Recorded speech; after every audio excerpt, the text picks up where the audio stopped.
Good day. Well, today I'm coming to talk about the warfare of an evangelist.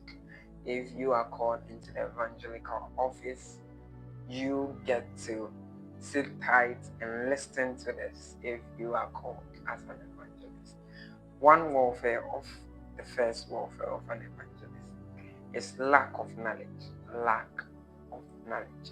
And they focus so much on soul winning, they forget about the promises of God, the other things that are in the nature of God. They all go out for souls.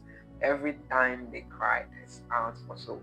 And they can sometimes see those people who are preaching anything apart from souls as people who are lost. So they lack knowledge about how to run life, run financial issues. Yes, so sometimes many evangelists, after their work, end up in penury and they end up in poverty. Not because of they give all out to the gospel, but they end up in just a single place because they don't pursue knowledge. Unlike the apostle, the prophet, the teachers, and the pastors, they are always in constant pursuit of knowledge. What can we add? What can be right? What must we know? And all that. But because they go on there and preach the same messages, some of them study to show themselves approved. And when an evangelist study himself to show approved, but still focused on his office, there is a much deeper impact they have on society because of that love for knowledge. Yes.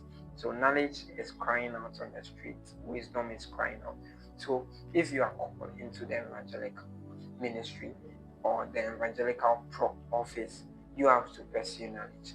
Number two, neglect of family.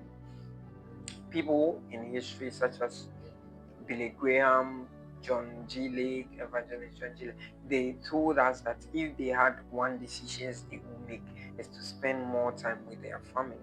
Why? Because they've spent more time on the field, concerned about souls, concerned about people being born again. And sometimes the devil brings the warfare into their home. Whilst they are saving others, their children are yet to be saved. Their children are disobedient, disloyal to the gospel, and all that. So one thing is that they have to watch out for their family. Then the next thing is stress management. They mismanage stress. They can mismanage stress. They use it for alcohol, they can use it for sexual immorality because they are on the pitch, they are on the run and all that.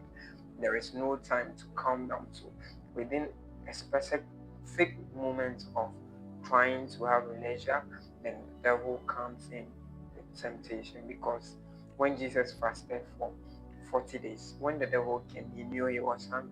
So the first thing he did to propose for him to eat food and to eat meal.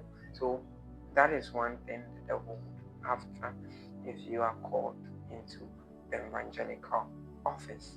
Then they also have zeal without knowledge.